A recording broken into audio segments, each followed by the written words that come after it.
Recording शुरू कर दी है मैंने। देखो क्वेश्चन नंबर 6 क्या कह रहा है, एस के मापा page number 172। A sequence un is such that every subsequence of un has a subsequence that converging to zero. Prove that कि जो ओरिजिनल सीक्वेंस है वो जीरो है, उसकी जो लिमिट है वो जीरो को जाएगी। ये हमें क्या करना है, प्रूव करना है। कैसे करेंगे, देखो सबसे पहले क्वेश्चन को समझते हैं। क्वेश्चन क्या कह रहा है। क्वेश्चन कह रहा है कि un एक सीक्वेंस है, उसकी हर सबसीक्वेंस एवरी सबसीक्वेंस की सबसीक्वेंस, हर सबसीक्वेंस की सबसीक्वेंस, मान लो इसकी सारी सबसीक्वेंसेस ये हैं कुछ ऐसे करके, ठीक है। इन सबसीक्वेंसेस की भी सबसीक्वेंस सभी मिल करके कहाँ जा रही है, जीरो को जा रही है, ठीक है। सभी जीरो को जा रही है। अब हमें यहां से प्रूव करना है कि इंप्लाई करो, क्या इंप्लाई करो कि आपका यूएन भी कहाँ चला जाएगा, जीरो को चला जाएगा, ठीक है। एक बार साना आप ऐसा करना, एक बार ये सॉल्यूशन देख लो, उसके बाद में आपका सॉल्यूशन ये अगर इससे अलग है तो बताना मुझे, अलग नहीं है सेम है तो भी बताना, ठीक है। बाकी ग्रुप की सेटिंग में ऑन कर दूंगा, आप भेज देना आपका जो भी सॉल्यूशन, ठीक है। ठीक है सर, ठीक।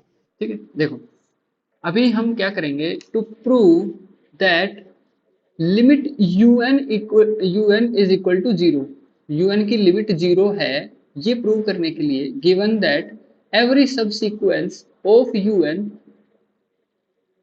Has a subsequence converging to zero, ये हमें गिवन है, ये हमें प्रूव करना है, ठीक है। हम इस स्टेटमेंट को प्रूव करेंगे बाय कॉन्ट्राडिक्शन। ये एक मेथड होता है मैथमेटिक्स में कि अगर आपको a equal to B proof करना है तो आप क्या करो, कॉन्ट्राडिक्शन के लिए a is not equal to B मान लो। क्या मान लो, a is not equal to B, और फिर कुछ उसके अंदर मैथमेटिक्स अप्लाई करके आप किसी तरह से a is not equal B को रोंग प्रूव कर दो। क्या प्रूव कर दो, रोंग। जब a is not equal to B wrong prove हो जाएगा तो हम वहां से डायरेक्ट इंप्लाई कर पाएंगे कि भाई दो ही तो ऑप्शन होते हैं, या तो a b के बराबर है या फिर a b के बराबर नहीं है, इसके अलावा कोई तीसरी संभावना तो नहीं होती है ना। तो यहां से हम बोल पाएंगे कि a is equal to B, ठीक है। यही तो हम करते हैं कॉन्ट्राडिक्शन से, बोलो। हाँ सर। ठीक है, अभी हम क्या करते हैं, फॉर द कॉन्ट्राडिक्शन फॉर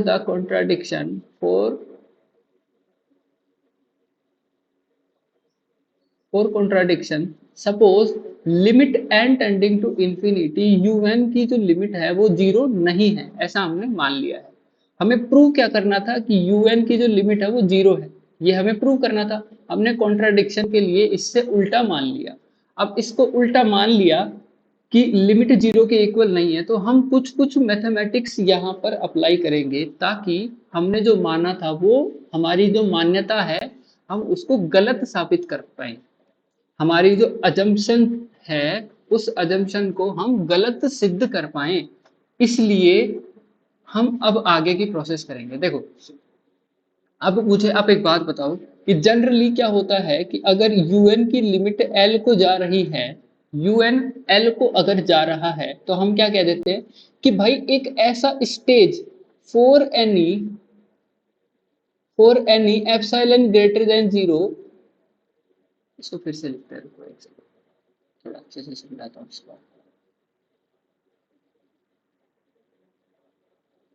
अगर un जो है वो l को जा रहा है तो इसको हम कैसे लिखते हैं, इसको हम ऐसे लिखते हैं ना कि for any epsilon greater than zero. भाई इसका मतलब क्या होता है, एनी का मतलब है आप छोटे से छोटा एप्सिलॉन भी ले सकते हो, बड़े से बड़ा एप्सिलॉन भी ले सकते हो, ठीक है। वो हर एप्सिलॉन के लिए ट्रू होगा। क्या होना चाहिए कि एक ऐसी स्टेज एग्जिस्ट करनी चाहिए। स्टेज का मतलब एक ऐसा इंडेक्स एग्जिस्ट करना चाहिए। कैसा इंडेक्स एग्जिस्ट करना चाहिए, ताकि सच दैट क्या हो जाए, आपके un और एल के बीच का जो गैप है, यूएन और एल के बीच का जो गैप है वो उस एप्सिलॉन से छोटा हमें मिल जाए। For all for all N जो कि बाद में आ रहा है उस इंडेक्स के या उस इंडेक्स पर भी, ये हमारी लिमिट की डेफिनेशन होती है। बोलो। हाँ ये ये अभी तक हमने लिमिट की डेफिनेशंस देखी है इस टाइप की। हाँ। अगर हम ये कह दें कि यू एन एल को नहीं जा रहा है, तो क्या ऐसा स्टेज हमें मिल पाएगा क्या, ताकि हम यूएन और एल के गैप को चाहे जितना छोटा बना सके। इसका मतलब क्या होता है पता है ना आपको? एप्सिलॉन से छोटा बनाना मतलब इसको चाहे जितना छोटा बनाना, चाहे जितना छोटा। एक सेकंड रुको, थिकनेस इसकी थोड़ी कम कर लेता हूं।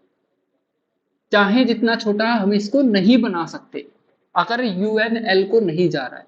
तो यूएन जो है जीरो को नहीं जा रहा है, तो then for any epsilon greater than zero there exist a stage, एक ऐसी स्टेज हमें मिल पाएगी ताकि हम यूएन और जीरो के गैप को किसी एक एप्सिलॉन से छोटा नहीं बना पाएंगे। कोई तो एक एप्सिलॉन ऐसा मिल ही जाएगा कि हम, कोई तो एक एप्सिलॉन ऐसा हमेशा ही मिल जाएगा, मतलब ओ सॉरी, कोई तो एक ऐसी स्टेज हमें मिल ही जाएगी कि किसी एप्सिलॉन से हमेशा यूएन और जीरो का जो गैप है वो बड़ा रहेगा। ठीक है, इसकी उल्टी डेफिनेशन यही तो हुई। बताओ, ये बात समझ पा हाँ। रहे हो? अच्छे से समझ पा रहे हो कि अगर हम यूएन को जीरो पर भेज देते तो हम यूएन और जीरो के गैप को छोटा बनाते, कम से कम कर सकते थे। लेकिन अगर यूएन जीरो पर नहीं जा रहा, मान लो ये आपका यूएन है, ये आपका जीरो है, यूएन जीरो पर नहीं जा रहा मतलब उनके बीच का गैप कुछ ना कुछ पॉजिटिव नंबर लेकर के रखेगा, कुछ ना कुछ पॉजिटिव नंबर लेकर के रखेगा ना। उन दोनों के बीच का जो डिस्टेंस है, मान लो आप बोल रहे हो ये जयपुर है, ये दिल्ली है, दिल्ली और जयपुर को बिल्कुल आप बिल्कुल पास में नहीं ला सकते ना, उनके बीच में कुछ तो डिस्टेंस है, कुछ तो डिस्टेंस है ना उनके बीच में, 300 किलोमीटर, 250 300 किलोमीटर जितना भी है ना। तो वो जो 250 300 किलोमीटर है वो आपका एप्सिलॉन का काम करेगा या नहीं करेगा? तो वो यहां से ये बताएगा कि आप दिल्ली को जयपुर में कन्वर्ज नहीं कर सकते। दिल्ली और जयपुर दोनों के रास्ते अलग हैं, दोनों का डिफरेंस अलग है, दोनों के बीच का गैप अलग है। तो यूएन अगर जीरो को नहीं जाता है, इसका मतलब for any epsilon greater than zero, किसी एप्सिलॉन जो कि जीरो से जस्ट बड़ा है, एक ऐसी स्टेज हमें मिल जाएगी। अब स्टेज हम क्यों लेते हैं?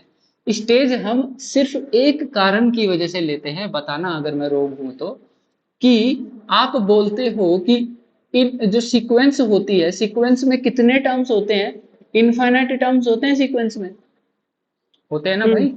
सीक्वेंस में इनफाइनाइट टर्म होते हैं। तो अगर सीक्वेंस के कुछ शुरू के टर्म्स को छोड़ दिया जाए, कुछ शुरू के टर्म्स को हम नेग्लेक्ट कर दें, तो सीक्वेंस के कन्वर्ज और डाइवर्ज होने में कोई फर्क पड़ जाएगा क्या?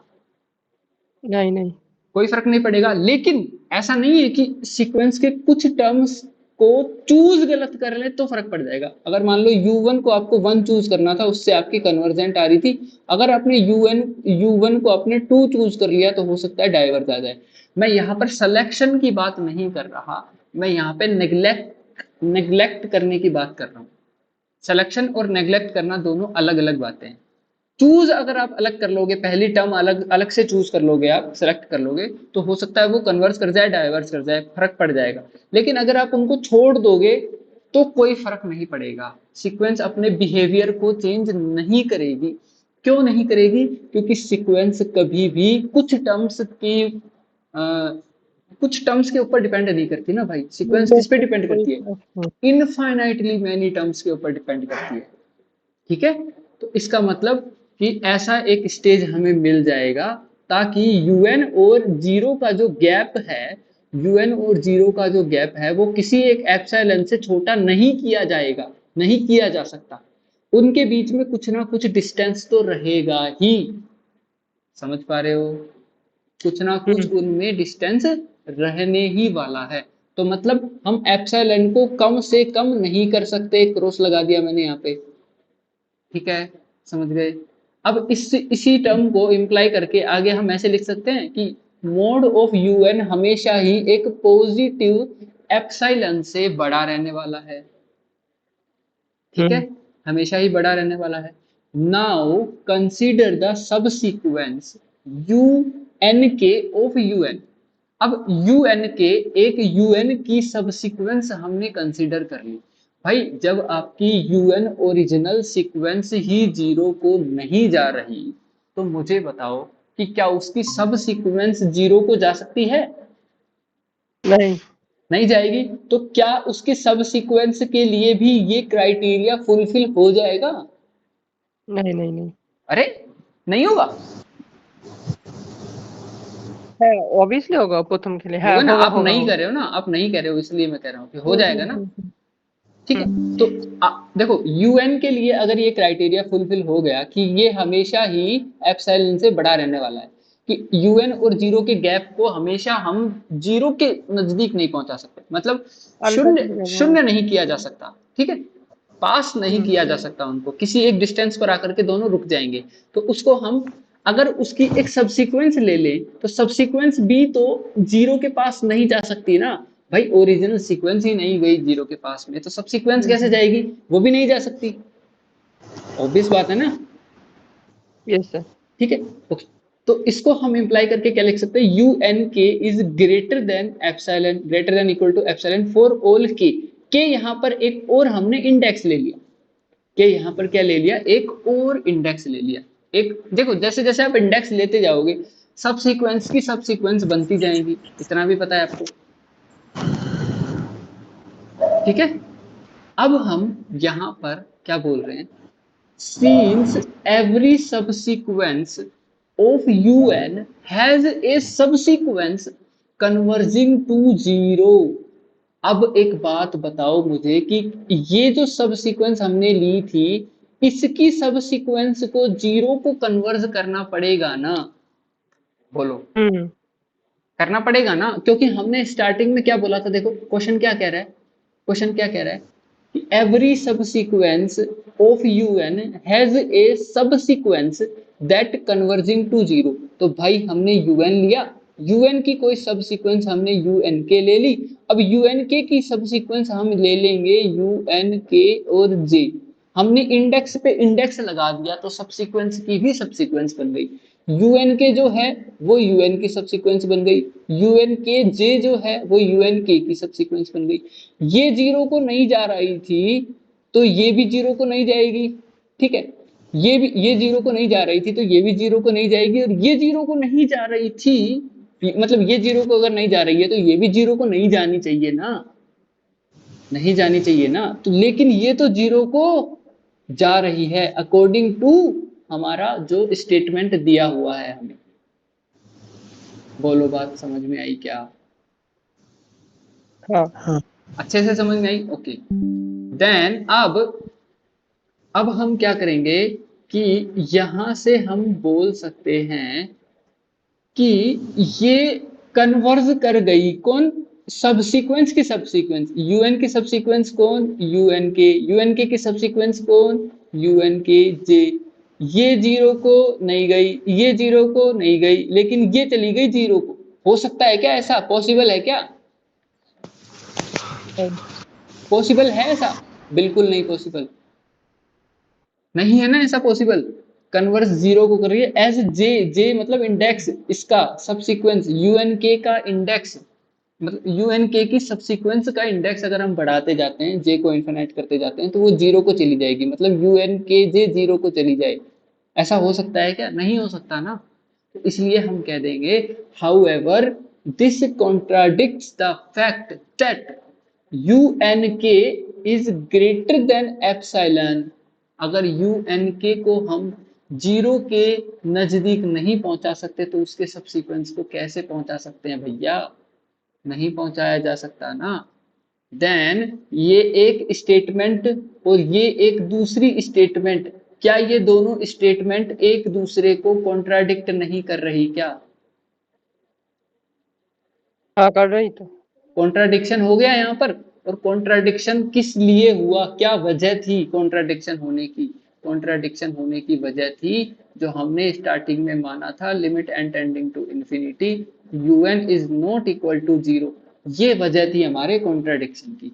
अब हम अपने कॉन्ट्राडिक्शन, अब हम क्या करेंगे, कॉन्ट्राडिक्शन ना हो ऐसा करने के लिए हम अपनी वजह सुधारेंगे। Therefore the assumption that u limit n tending to infinity un is not is equal to zero must be false, must be false। ये हमारी जो हमने माना था स्टार्टिंग में, ये क्या है, ये गलत है, ये हमने गलत माना था। अब जब गलत माना था तो सही क्या हो सकता है? देखो कोई a है, a की वैल्यू अगर जीरो के बराबर नहीं है तो आप क्या बोलोगे कि a की वैल्यू जीरो के बराबर है? भाई ये अगर अगर ऐसा नहीं है तो आप क्या बोलोगे कि ऐसा है? दो ही तो पॉसिबिलिटीज हैं, दो ही तो संभावनाएं हैं यहाँ पर। और कोई संभावना हो सकती है क्या, बताओ मुझे? नहीं सर। कोई संभावना नहीं है। देन दस हम क्या बोल देंगे कि limit N tending to infinity U N जो है वो जीरो के नजदीक चली जाएगी, जीरो को कन्वर्स करी जाएगी। ठीक है, ये क्वेश्चन कैसा समझ में आया बताओ? अभी मैं रिकॉर्डिंग को कर देता हूँ ऑफ।